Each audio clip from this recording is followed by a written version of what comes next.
Welcome to Seasoned. I'm Marisol Castro. And I'm Chef Plum. We are just going to say it, loud and proud. We absolutely love pasta. It can be fancy. It can be simple. It's a weeknight go-to or a Sunday supper with family. It's the pride of Italian cuisine, and with very good reason. Ahead on Seasoned, we're exploring pasta with expert pasta makers. We talk with the owners of an Avon pasta shop and cafe where inclusivity is at the heart of their business. And we meet a TikTok star chef who pops up at the most unexpected places to make pasta dough, like in the middle of Times Square or at a Walmart. But first, our first guest started making egg dough fettuccine when she was 12 years old, when she got a pasta machine from her mother. Years later, after spending time in Italy apprenticing in the art of pasta making, Missy Robbins became famous for the handcrafted pastas she'd served as a young chef, first at Spiaggia in Chicago in 2003, and then at A Voce in New York in 2008. Today, she's serving beautifully made pastas in her own restaurants. Missy Robbins is the James Beard Award-winning chef-owner of the acclaimed Lilia and Missy restaurants in Brooklyn. She's the author, along with Talia Baiocchi, of the new book, Pasta, the spirit and craft of Italy's greatest food with recipes. We talked with Missy about the craft and her food influences, which include New Haven, by the way. Chef Missy Robbins, thanks so much for joining Seasoned. Thanks for having me.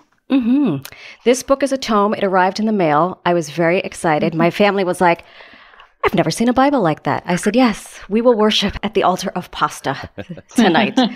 Congratulations on the book and everything else. But I want to start at the beginning, which for you is in New Haven, Connecticut. Yeah. What kind of food influence did you have growing up in a place that's world-renowned for its pizza? Well, I grew up in a Jewish family, kosher home. I grew up right outside New Haven in North Haven.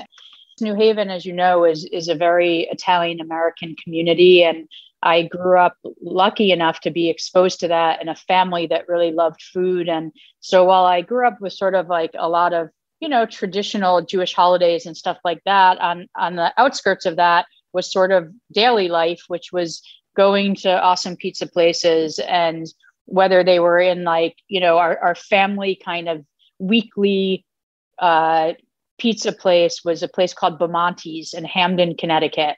And Bamonte's, had amazing baked ziti and the pizza was great. I mean, it was home to me. My dad would always get like meatball subs because he wasn't allowed to have them at home because they weren't kosher or so. And then obviously Sally's was sort of my favorite pizza place. There was a place called Tony and Lucille's on Worcester Street in New Haven that made incredible fried calzones. That was like one of my favorites. I was a really picky eater, by the way, like no parsley, no sauce, no vegetables. I was like awful. I still kind of am in a weird way. Probably like the greatest family memory was a place called Leon's, really like in the depths of New Haven. I couldn't even tell you where it is.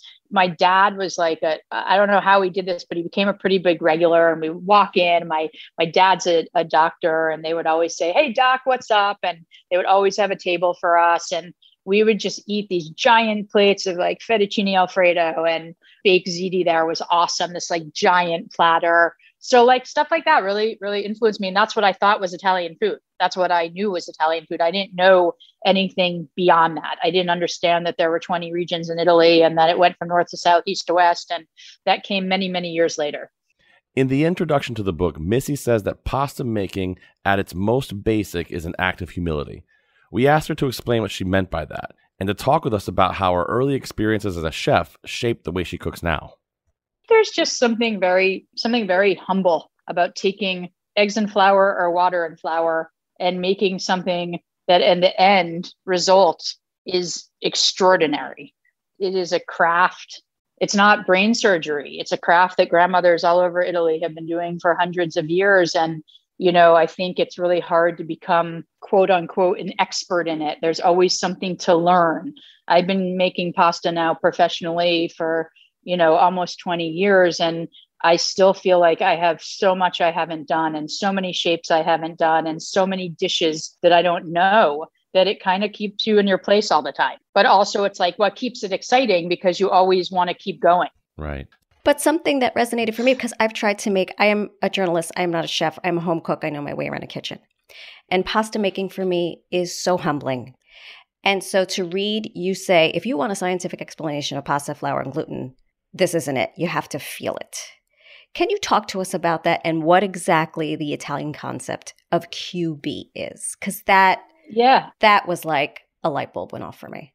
Yeah, that was a big, I'll give you that in two parts. So the science part of it was a big thing that Talia and I talked about when we were writing it, because I am not a scientific chef. I know, obviously, the principles of cooking, and I obviously wouldn't have gotten this far if I did not understand them, but I'm certainly don't know modern techniques. Like, I've never used a circulator, which is very weird, but I kind of pride myself on it.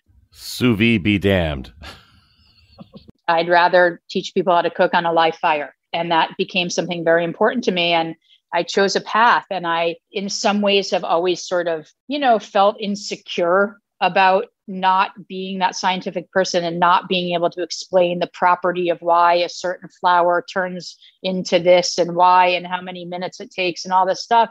I definitely have felt insecurity, but I also have felt that it's been a very freeing way to cook, because I do cook from the heart and from feel with a background in technique.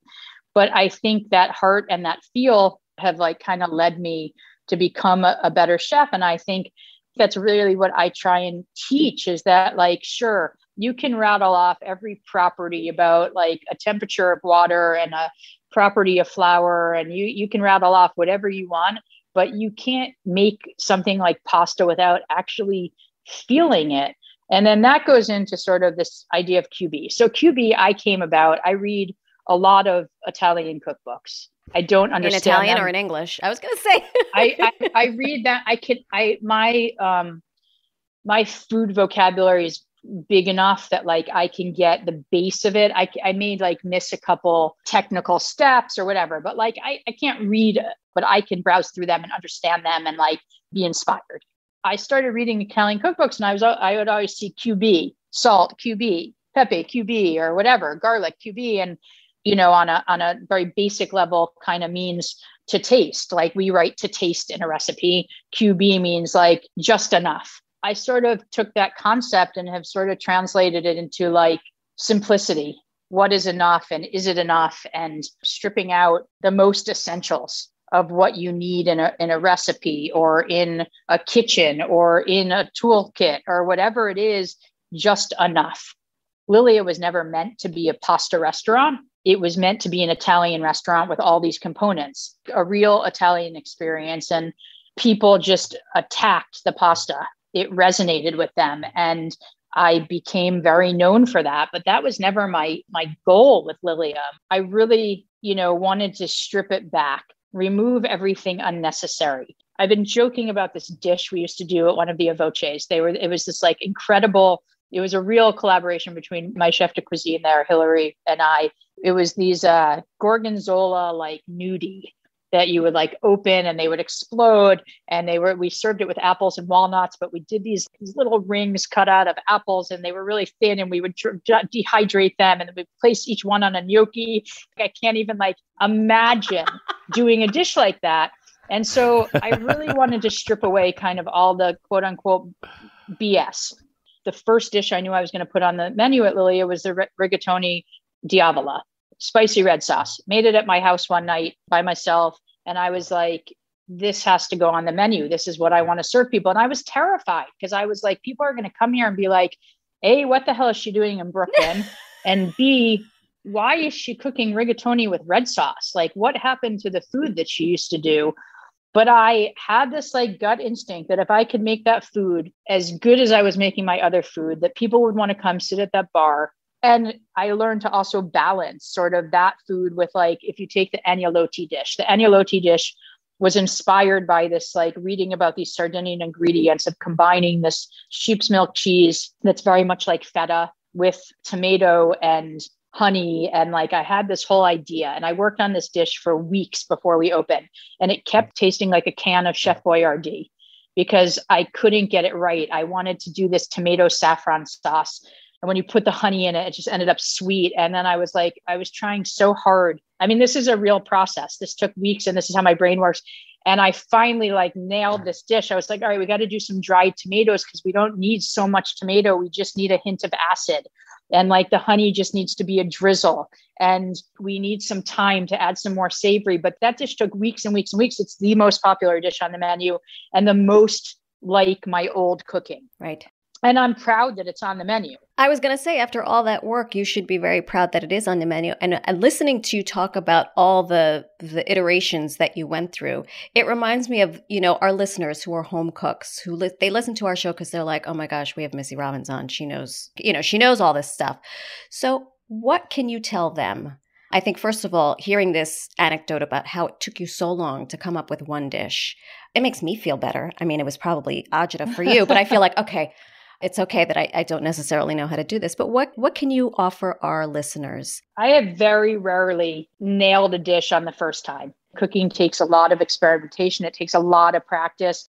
I don't consider myself someone who was had natural ability. I was good in the kitchen. I got it pretty quickly when I started working. My first job, I was fast. I was smart enough. I was very observant. But it wasn't natural. I had to work really hard at it. And in those days, you were allowed to go to the kitchen early and not get paid for it. We don't do that anymore. But I would go into work. My schedule was at 4 and I would go in at 10 because that's when the chefs and sous chefs were there. And I wanted to stand next to them so I could learn as much as possible. For home cooks, it's the same thing. Experiment. Don't follow the recipe exactly. If you miss something, it's not going to be a disaster. You might actually end up with the best dish you've ever came up with. Even the recipe testing, a lot of the recipes in the book, maybe 50% of them were developed specifically for the book. And there's not one that I was like, okay, that's amazing. That doesn't need any tweaking. There are ones that came really close. There's the recipe for the macaroni campignole with the braised short ribs and sauce. And we had eaten that in Italy. And, you have this sense memory of it and you go home and you cook it and you can't get it right. I probably did 5 to 7 iterations of that before I got the right ratio of short rib to sauce to bone marrow. It takes patience. You have to be patient and not give up just because your pasta doesn't come out 100% right the first time. Does it taste good? Be happy with it. Does it need a little better texture? Do it better next time. Right. It's. I think that's where the humility comes in. You have to be willing to fail a little bit.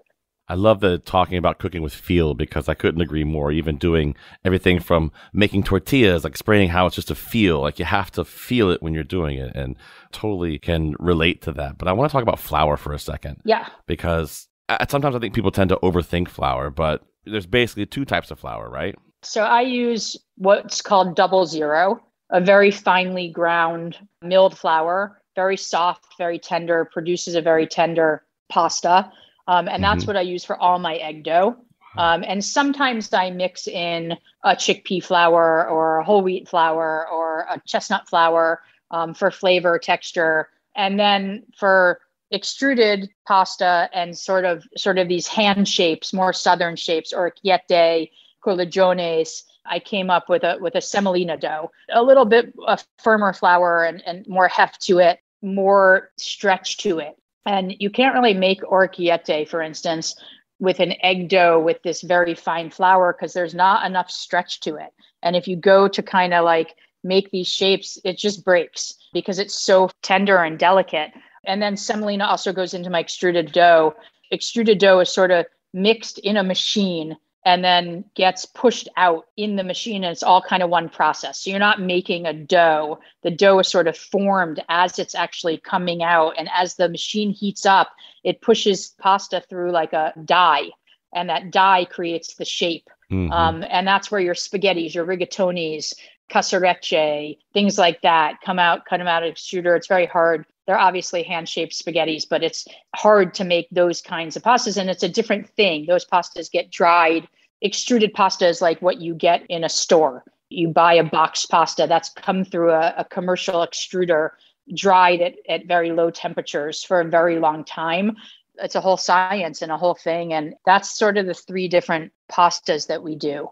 Missy, what are some of the essential tools that the home cook needs to make pasta? Because I was just looking at very little. I was going to say, I'm looking at your pictures and I see a lot of hands. So we need good hands. And then I don't see a whole lot of bells and whistles. I mean, you need like a pasta sheeter, which you can get for $35, $45. You can obviously get more expensive ones, but like for the starter, you can get a hand cranked $30, $40 pasta sheeter. You need a good wooden cutting board to work on. I mean, those are the two biggest things, and your hands, I think, are important. And then I think you get into the other stuff, a bench scraper, a rolling pin. Some of the more basic tools are great starting places too. A guitarra is an antique pasta tool that has guitar strings, and you can roll out square spaghetti on it and really make something very special. I think gnocchi boards are very inexpensive, and you can make really cool shapes from gnocchi to lots of things. I make mandili on a board where we roll out these sheets of pasta, and you get this really cool pattern in it. A Corsetti stamp is not very expensive. Corsetti is a shape from Liguria that's just stamped out and then has an imprint in it. And each family used to have their own Corsetti with their own sort of emblem in it. And they represent coins. And that's a really great starter shape. But like one, if you're entertaining, that will like blow your friends' minds because they're like, oh my God, but it doesn't cost a lot of money. Then you get into like the expensive stuff, the extruders. The extruder is the most expensive thing. And I don't think it's necessary. I think it's fun if you want to get really into it and make your own rigatoni. So if you have extra cash and you get the extruder, fantastic. If not, go to one of your restaurants is what you're here to say. Exactly. Now, my bigger question is this. It's not a bigger question, but I'm very curious. I have made homemade pasta by hand. I've dug my haunches into it, and I'm literally sweating, and I'm like, when is this going to be done? I've also done it in my KitchenAid. They both came out meh. My family ate it. Why? Because I starved them. I was like, if I starve you guys enough, you're going to eat whatever I put in front of you. Right. So what are the pluses and minuses to doing it by hand versus doing it in a KitchenAid or a standing mixer? And how do you know when it's done?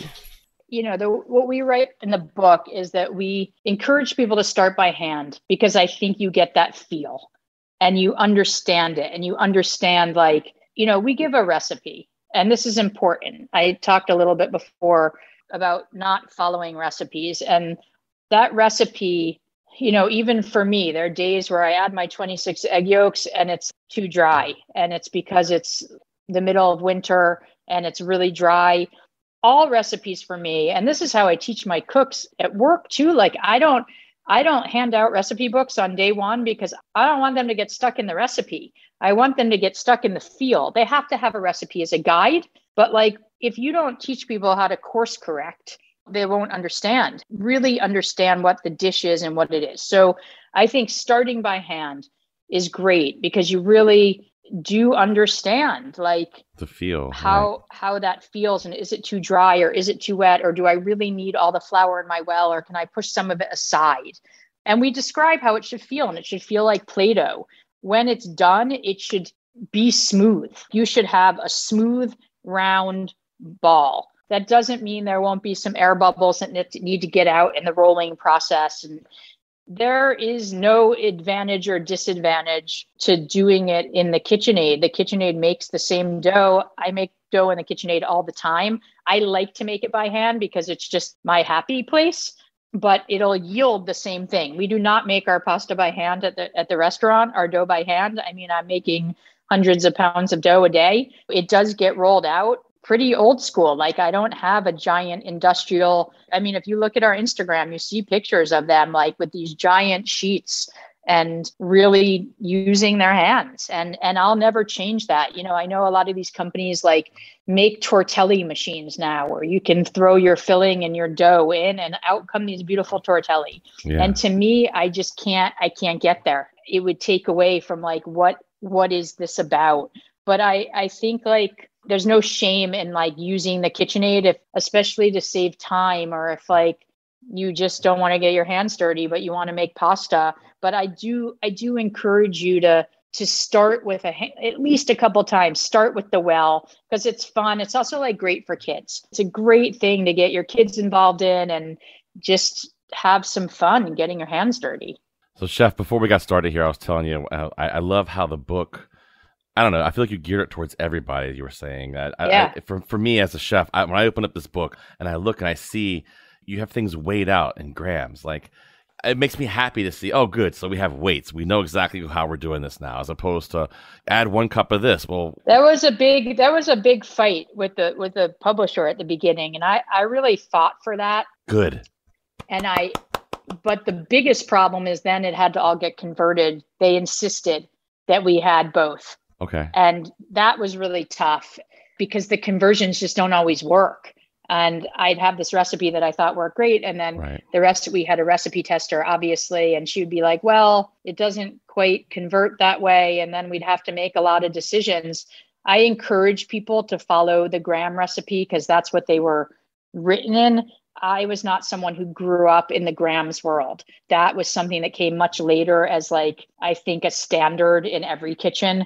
And it was not a standard when I was growing up. When I was growing up, we used to have like a crab container, like containers that the crab came in, and you would measure things like the recipes would be written like 12 crab containers of flour.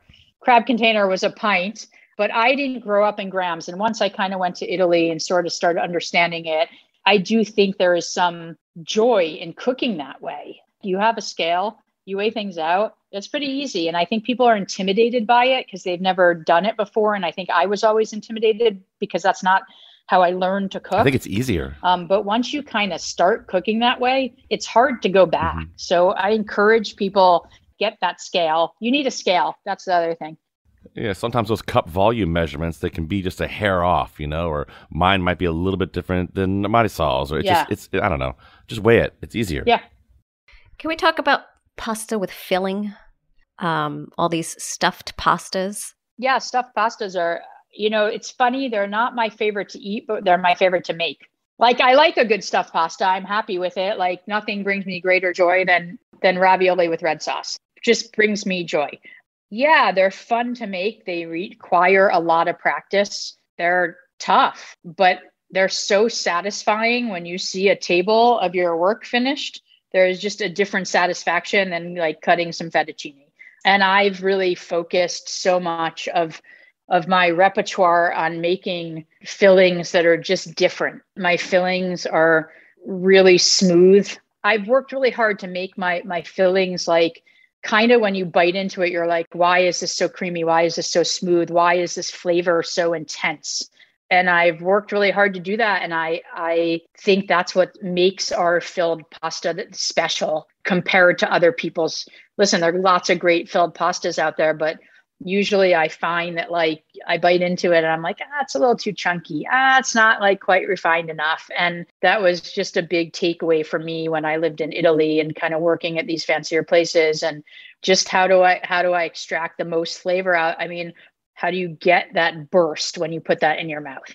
I know you're not a fan of rules, but what are just some common sense rules when it comes to cooking pasta that people should know? All right, there's some big ones. Do not put oil in your pasta water when you're cooking it. I don't know who started doing it, but basically what that does when you put oil in your water, you make it so that the pasta picks up a slickness from the oil and it will never absorb the sauce. Salt your water more than you think. The only place where your pasta is getting that flavor from is from the salt. So once you make your pasta, no matter how much sauce you're cooking in it, and we talk a lot about the marriage ceremony of sauce and pasta and those two things coming together, you're still going to have a bland piece of pasta, no matter how much that sauce absorbs. So salting your water. And I'd say the third biggest one is not draining your pasta into a colander. You need that pasta water. You need the starch. You need to take your pasta with tongs or a colander out of the water, get some of that pasta cooking water in there, that it adds flavor to the sauce. So a little bit of salt, and it also is going to add viscosity from the starches from the pasta cooking. That's a big one. Missy Robbins, thank you so much for your time. Congratulations on the book. Thank you, Chef. Thank you. That was super fun. Thanks, guys. That was Chef Missy Robbins. Her book with co-author Talia Baiocchi is Pasta, the Spirit and Craft of Italy's Greatest Food with Recipes. And you can make pasta just like Missy, or you can try anyway. You'll find her recipes for spaghetti alla puttanesca, spinach and ricotta filled tortellini, and a rigatone di avola on our website. Just go to ctpublic.org/recipes. I'm Marisol Castro. And I'm Chef Plum. Later on the hour, you'll hear from a TikTok pasta-making sensation. And coming up after the break, meet the team behind the New England Pasta Company in Avon. Because if people are going to eat carbs, they're going to eat these carbs. Right. You don't want to eat the stuff out of the box. You want to eat the fresh made. You can watch my husband make it. This is Seasoned. We'll be right back.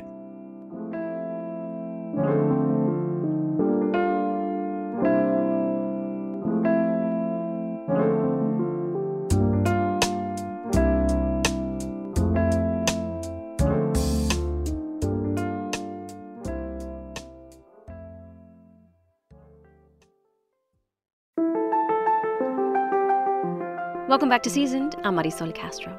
And I'm Chef Plum. We've had our eye on a special local company for a while. And since we're celebrating pasta this hour, it's the perfect time to shine a light on New England Pasta Company and Beans & Co. in Avon. They're owned by Kim and Scott Morrison. One side of their gourmet shop is a grab-and-go dinners and pastas made from scratch. The other side is a cafe with, trust me, unbelievable breakfast sandwiches. It was created to be an inclusive workplace for adults with IDD, intellectual and developmental disabilities. Kim and Scott are not just serving up fresh pasta and coffee in their community, they are cooks on a mission. Their motto? Everyone belongs.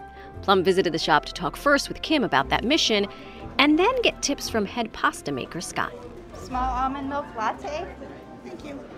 All right, I'm hanging out with Kim Morrison here at the New England Pasta Company and Beans & Co. And this place is absolutely gorgeous, Kim. It's beautiful. Oh, thank you. Yeah, we've put a lot of heart and soul into how we want people to feel when they walk in the door. So, mission accomplished. It's kind of like a vibe. It's a great vibe. That's what people say. They walk in as like a big hug that they walk into. So that's a really great way to look at it. So you guys provide quite a service here. You run the combined cafe, like the coffee, right? And then we have, of course, the pasta shop here. It's two of our favorite things. Talk about kind of how these things go together or why they're here together. Oh, I would love to. So New England Pasta Company is our first business and our baby. And we've been in business for almost 27 years in a couple of different locations. This is this is the fourth place that we've been in our largest location. And when we moved in here about 8.5 years ago, we had all this space and I had lots of dreams, and we decided to put a cafe in. A simple breakfast and lunch, not dinner. This is, we got out of the restaurant and hotel business for a reason. And so it was a good move. So we're home at night, we have children, so we wanted to make sure we had quality family time. So the cafe, I would say it was maybe 4 years ago, we were getting ready to sign another lease here at New England Pasta Company, and we were examining all aspects of our business. I sat down with a dear friend of mine. We started talking about our children, and both of our girls have Down syndrome. Her daughter's a year older than my daughter, but they were getting close to aging out of the school system. And as a special needs parent, we all know that that's that cliff that they're coming to the edge of and what's going to happen afterwards. So I just kind of threw out there, what if we tweak the cafe a little bit and go to counter service, which was kind of a trendy thing a few years ago and still is, and let our girls have a job. Okay, so that idea just snowballed as we started talking about it, and it didn't take us long to realize that we were onto something pretty special. And that's how Beans was born. So it's a coffee cafe, or a cafe that serves coffee. I wouldn't call us we don't want to be known as just a coffee shop. Okay. We have really delicious breakfasts, really delicious lunches, and great coffee. But the most important thing is our staff. We're a 50-50 inclusive model. My daughter grew up working in the pasta company alongside a typical staff, peer support. And the things she's learned has been directly because of that, one-on-one, and not just being around just adults with special needs, but having that 50-50 model. And that was super important to us because that's, in our opinion, real life. So when Beans came to be and opened 3 years ago, it was just a great compliment to what we do here at New England Pasta Company. Pasta Company is different. We are gourmet to go, fresh pasta, raviolis, desserts, cookies, all kinds of things, everything to make your whole meal. With COVID and everything like that, our business did really well. We are very much a takeout business. Nothing is heated here to eat here. That's our cafe. But they coexist beautifully. They complement each other really well. So when you had the goal of making the shop an all-inclusive, trying to have that 50% workplace, what changes did you notice right off the bat? Oh, okay. So right off the bat, it was community. First of all, community support, and then watching my existing customers come in and just feel that vibe, like we were talking about, that big hug that when you walk in, and the change in my customers has been immeasurable. I could probably write a book on all the things that have happened since we opened Beans to just my customers. Not that they weren't kinder before, but boy, everything just softens up when they come into Beans. Wow. They love to watch our staff be so successful and learn new tasks, and they're very invested in our mission. So what happens when the staff become more celebrities now and you got to pay them more Oh my money? gosh, How does that work? that's exactly right. Actually, they are the most loyal, dependable, excited about coming to work every day. Yeah. I watched your TEDx talk and you talked a lot about this. I was hoping you would touch on that for us a little bit. Yeah, it's there's something about it. It's people feed off of that. Sure. My other staff feeds off of that. They really set a good example on how you need to be successful at your job. The fact that they love to come to work every day, they're on time, they're on point, and it's wonderful. That's really amazing. Yeah. Just to try and focus back to the pasta aspect of it now. You guys have been doing this for how many years? 27. So are you tired of pasta yet? No, I love it. I absolutely love it. No, it's actually, people will say like carbs, right? I'm like, still half my business. Yeah. Still a major part of what we do.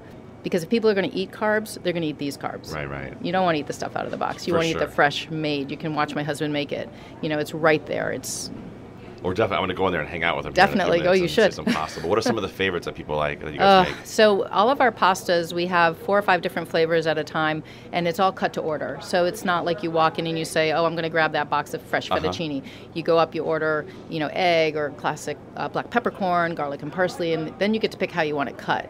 Nice. And they cut it right in front of you. So it really doesn't get any fresher than that. Or you can take the sheets home and you can make lasagnas or whatever you want to do with it. Are they cutting on the weird string thing? It looks like a guitar? It goes through almost like a paper shredder. Gotcha. So, and people love to see that happen right in front of them, as well as Scott making it while they're waiting.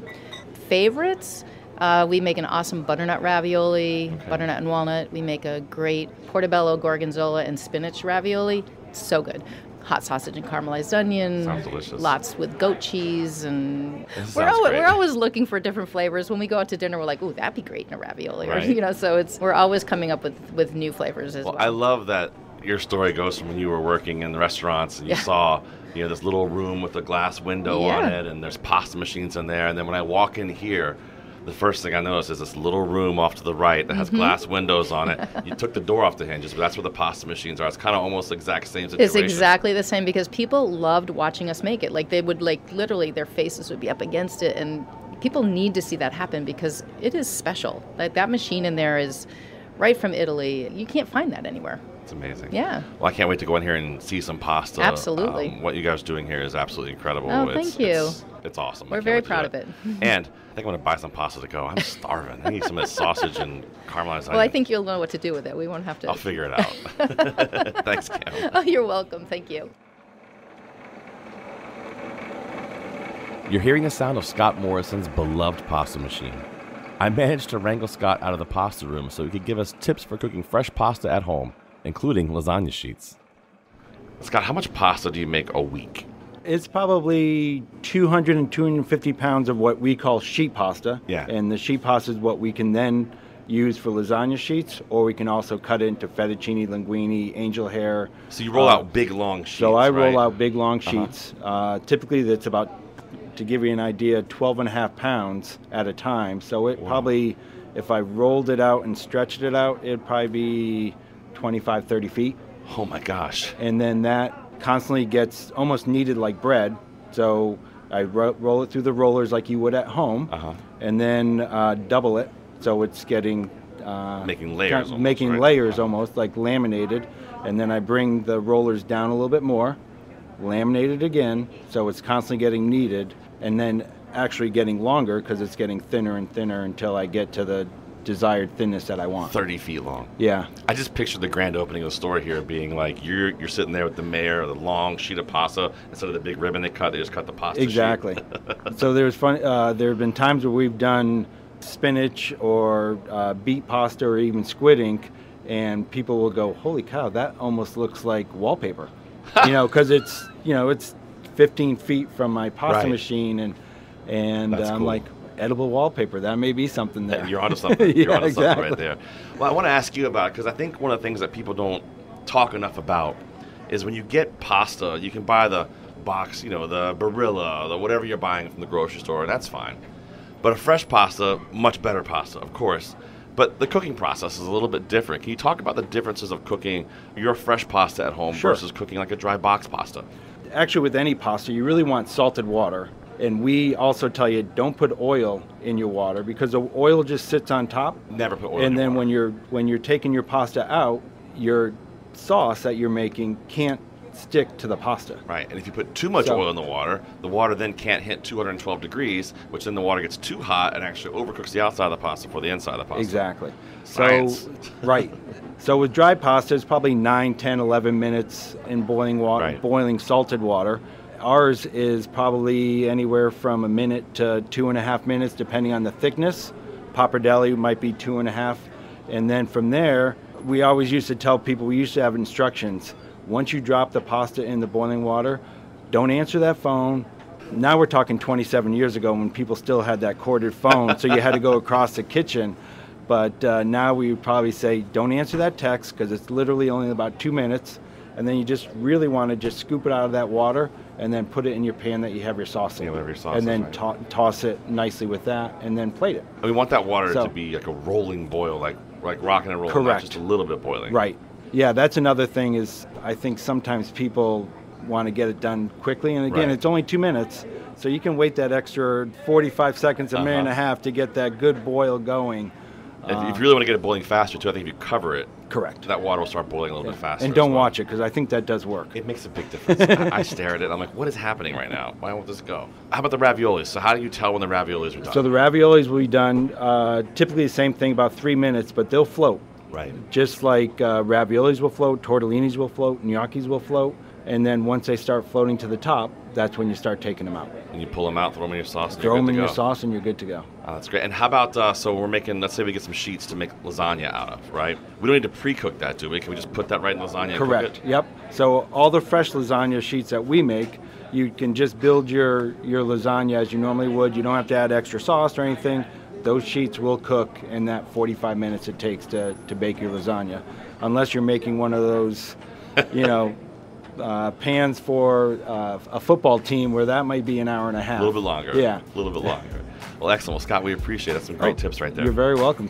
Kim, Scott, thank you guys so much for having us here at Beans & Co. and the New England Pasta Company. I can't wait to give you all of my money. Well, we look forward to taking it. Thank you very much. Thanks for having us. That was Kim and Scott Morrison, co-owners of New England Pasta Company and Beans & Co. in Avon. Our producer Robyn recommends the garlic and parsley pasta. Chef Plum is about to rave about an egg sandwich. I'm Marisol Castro. And I'm Chef Plum. Honestly, Marisol, it was one of the best egg sandwiches I've ever had. I tip my hat to the chef. We're going to take a short break, but when we come back, you'll meet Ryan Peters of Peters Pasta. Millions and millions of people watch his pasta making videos on TikTok, and you'll never know where he'll pop up next to make a fresh ball of pasta dough. Why not do it at a NASCAR race or whatever? Nothing feels out of the ordinary anymore. You're listening to Seasoned. We'll be right back.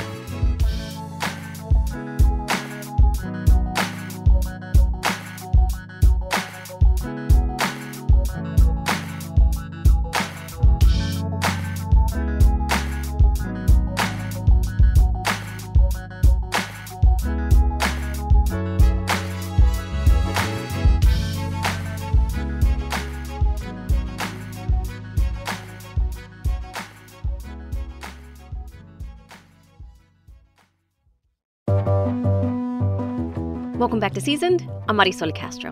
And I'm Chef Plum. Our final guest this hour is a TikTok phenom and professional chef who may be coming to a city near you or a sports arena or a Walmart. Chef Plum spoke with him about his unique pop-up pasta content. Ryan Peters is a chef and the content creator behind Peters Pasta, based in Pittsburgh. He's become famous on TikTok for posting mesmerizing videos and making fresh pasta in unusual paces. And that is an understatement, Ryan. I got to be honest, man. Every time I look at you, you are someplace.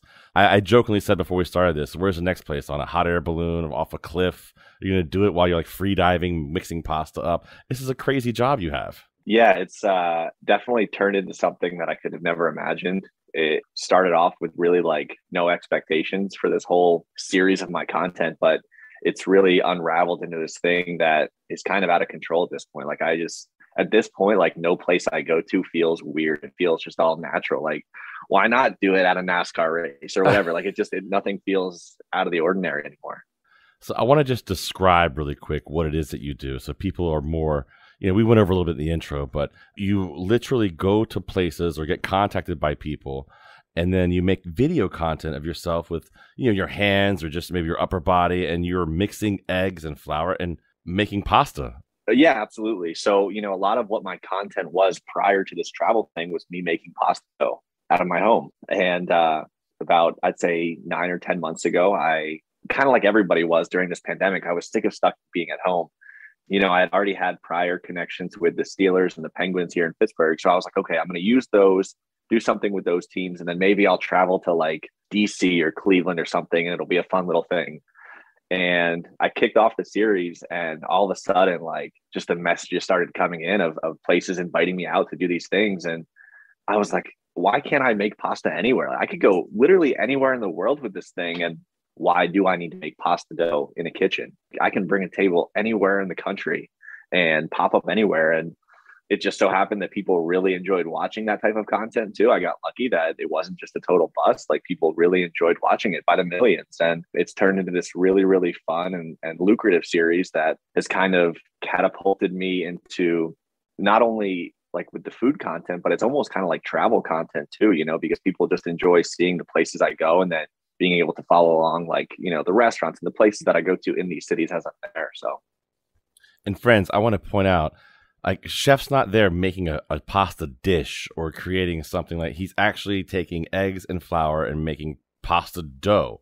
Right. Very rarely you're actually even forming that pasta into something else, right? Right. Yeah. And it's very, very base, but at the same time, like, some of the cities I go to, like, for when I was in Buffalo, for example, after I did a couple of the videos and everything around town, we ended up making pasta shapes, and we went to downtown Buffalo, set up a table. I brought some burners with me, and I just started cooking pasta for people walking by and everything. So that's great. Yeah, at the base level, it's just me making the dough, but that leaves me a lot of room for different angles I can go into and kind of elevate it from there. And how long are these videos? Usually about 26 to 30 seconds. 26 to 30 seconds, short video clips on right. TikTok, Instagram. Yep. I mean, social media has really become a tool for chefs all across the world to do incredible things, to spread their food out, even home cooks, for people to see it all over. And for you, it's become, hey, look at me making pasta underwater as I'm hanging out with sharks. Or you haven't done that one yet, but I think it's coming. It's only a matter of time at this point. Well, Chef, our listeners can't see you, obviously, because we're on radio, but I want to give them a sense of how deep your love of pasta goes. Should we tell everybody you have a farfalle tattoo on you? And I do. So I have the farfalle tattoo, and then I also have a big piece of wheat on my outside forearm. Yeah, I mean, it's I live and breathe it, and it is really, really my true passion. Pasta is so simple. It can be flour and eggs. It can just be flour and water. But when you really learn the craft and you understand the fundamentals of it and you practice it literally every single day, it's really easy to fall in love with. It's one of those things that, simplicity done right is really, really incredible. And it's been fun to explore this craft as much as I have. I mean, we're talking almost 3 million people on TikTok watch you make pasta for 30 seconds at a time.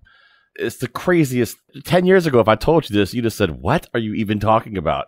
Yet here we are. Yeah. I mean, 2-3 years, if you would have told me this, I would have thought it was crazy. It really has, it's blown my mind. It's, all my friends and peers are like, how the hell does this happen?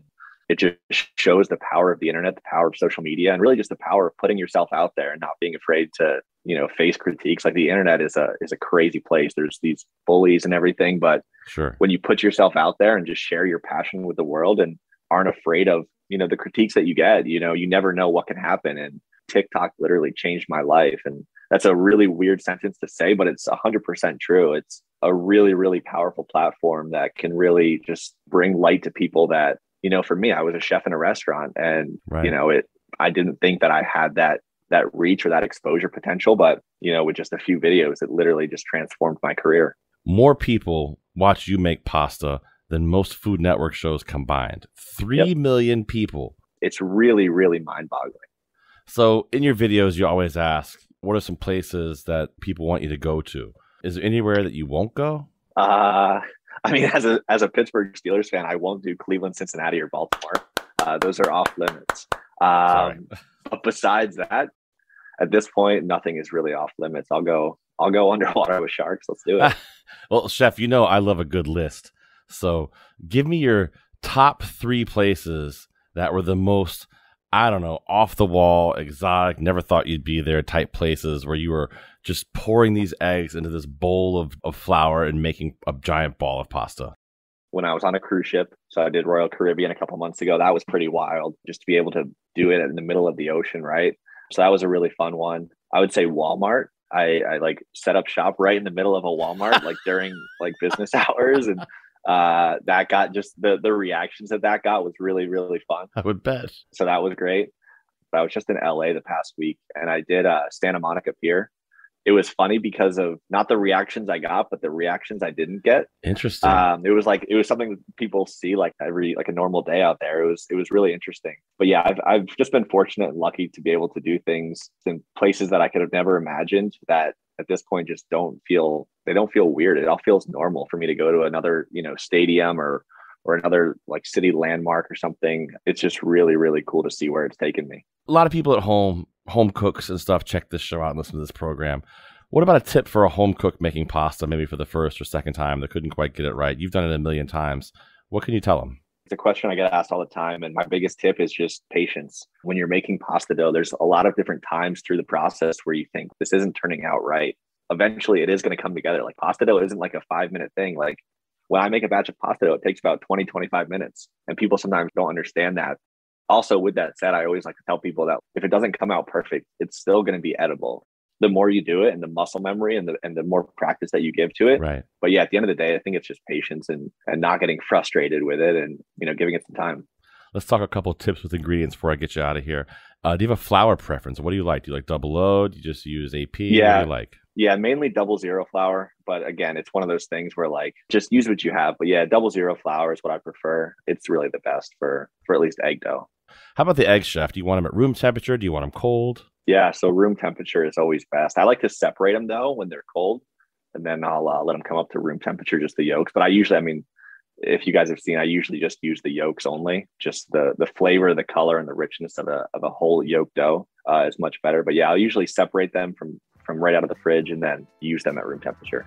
Ryan Peters is a chef and the content creator behind Peters Pasta, based in Pittsburgh. He's become national, world, galaxy famous on TikTok for posting mesmerizing videos of making pasta in unusual places. Ryan, I appreciate your time, my friend. Always good catching up with you, brother. Yeah, absolutely. Thank you, guys. And you can find Ryan on TikTok and Instagram. Just search Peters Pasta. If you're inspired to make your own fresh pasta, don't forget, we've got 3 recipes from the book Pasta by Missy Robbins on our site, ctpublic.org/recipes. And listeners, if today wasn't enough carbs for you, join us next week for our live call-in show devoted to bread. The baker from Small State Provisions will be our guest, so you can call with your sourdough questions or shout at the baker making your favorite fresh bread in our state. I'm Marisol Castro. And I'm Chef Plum. Season is produced by Robyn Doyon-Aitken and Catie Talarski. Thanks for listening, everybody. See you next week.